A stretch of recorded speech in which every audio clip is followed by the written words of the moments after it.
जय माँ भद्रकाली। बहुत बहुत स्वागत है आपका हमारे चैनल पर। तो दोस्तों, आज हम चर्चा करेंगे आप लोगों के बीच में आकाश से गिरने वाली बिजली के बारे में, यानी कि वज्रपात।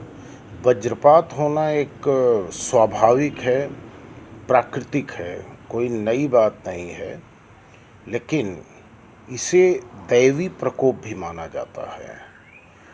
बिजली बादल में बनती है और वहीं ख़त्म हो जाती है, लेकिन कई बार धरती पर भी गिरती है।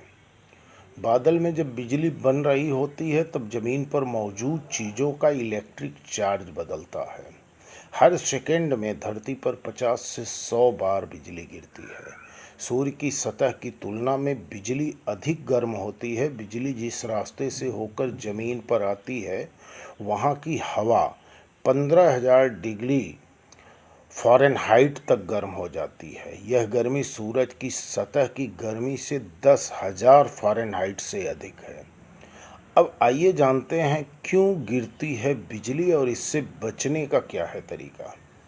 तो दोस्तों, अगर कहीं पर बिजली गिरना रहता है तो उससे कुछ मिनट पहले वहाँ के माहौल में, यानी कि जलवायु में परिवर्तन होने लगता है। जैसे आप खड़े हैं तो आपके सिर के बालों में झुनझुनी होने लगेगी, और यदि ऐसा आपको महसूस हुआ कि आपके सिर के बाल में झुनझुनी हो रही है तो आप फ़ौरन अपने कान को बंद करके और ज़मीन पर बैठ जाइए, क्योंकि यह संकेत है कि आपके आसपास बिजली गिरने वाली है। और जहाँ हैं वहीं रुके रहें। हो सके तो पैरों के नीचे सूखी चीज़ें जैसे लकड़ी, प्लास्टिक, बोरा या सूखे पत्ते रख लें। दोनों पैरों को आपस में सटा लें। दोनों हाथों से घुटनों पर रखकर अपने सिर के ज़मीन की तरफ जितना हो सके अपना सिर को झुकाएं। सिर को ज़मीन से सटने न दें और ज़मीन पर कभी लेटें न।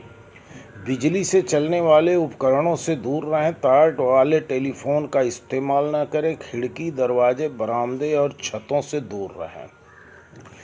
बिजली पेड़ की तरफ अधिक आकर्षित होती है, इसलिए पेड़ के नीचे खड़े न रहें और समूह में न खड़े रहें, अलग अलग हो जाएं।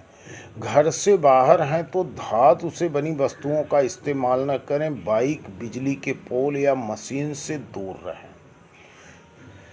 दूसरा सबसे बड़ा महत्वपूर्ण विषय है कि बिजली को बचाना है। यदि आप चाहते हैं कि आपके आसपास, आपके घर के आसपास बिजली न गिरे तो आप बांस की जड़ को आप अपने घर के आसपास ज़रूर लगाएं, क्योंकि जहाँ पर बांस रहेगा वहाँ पर अगल बगल में कभी बिजली नहीं गिरती है। आकाशीय बिजली इलेक्ट्रिकल डिस्चार्ज है। ऐसा तब होता है जब बादल में मौजूद हल्के कण ऊपर चले जाते हैं और पॉजिटिव चार्ज हो जाता है। भारी कण नीचे जमा होते हैं और नेगेटिव चार्ज हो जाता है। जब पॉजिटिव और नेगेटिव चार्ज अधिक हो जाता है तब उस क्षेत्र में इलेक्ट्रिक डिस्चार्ज होता है।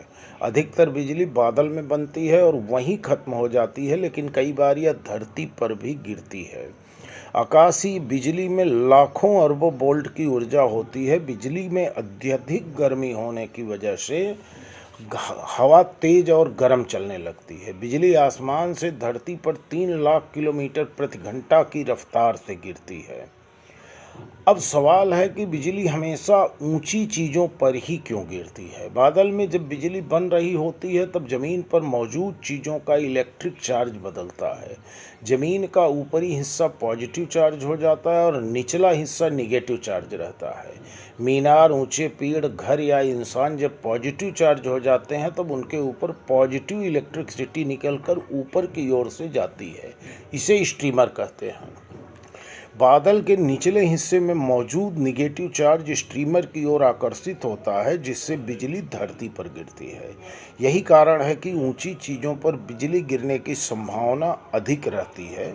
अगर आसपास कोई ऊंची चीज़ न हो तो बिजली इंसान या धरती पर नहीं गिरती है। बिजली गिरने से अधिकतर वो लोग ही हताहत होते हैं जो खुले में हों। आप घर में रहेंगे या कार में रहेंगे तो आपकी जान बच सकती है। कार पर जब बिजली गिरती है तो वह टायर से होते हुए धरती में चली जाती है। इसी तरह जब घर पर बिजली गिरती है तो नींव से होकर सीधा धरती के नीचे चली जाती है। बिजली गिरते समय अगर कोई नल से निकल रहे पानी के संपर्क में हो या फिर लैंडलाइन फ़ोन इस्तेमाल कर रहा हो तो उसे झटका ज़रूर लगता है। तो दोस्तों, इस तरह आपको मैं अलग अलग तरह की जानकारी देते रहूँगा और ये आपको मैं जो बचाव बताया हूँ उसका पालन बरसात में आप लोग ज़रूर करें, क्योंकि इस साल 2020 में बिजली हर साल की अपेक्षा पिछले 500 साल के रिकॉर्ड में इस साल वज्रपात बहुत ज़्यादा हो रहा है। इसे दैवी प्रकोप भी माना जा सकता है और नेचुरल डिस्टरबेंस भी माना जा सकता है। तो ये आज का वीडियो हम समाप्त कर रहे हैं। यदि आपको हमारा वीडियो पसंद आया हो तो एक लाइक और एक कमेंट ज़रूर करिए। और यदि आप हमारे वीडियो पर पहली बार आ रहे हैं, हमारे चैनल पर पहली बार आ रहे हैं, तो हमारे चैनल को सब्सक्राइब करके और घंटी की बटन दबाना न भूलें।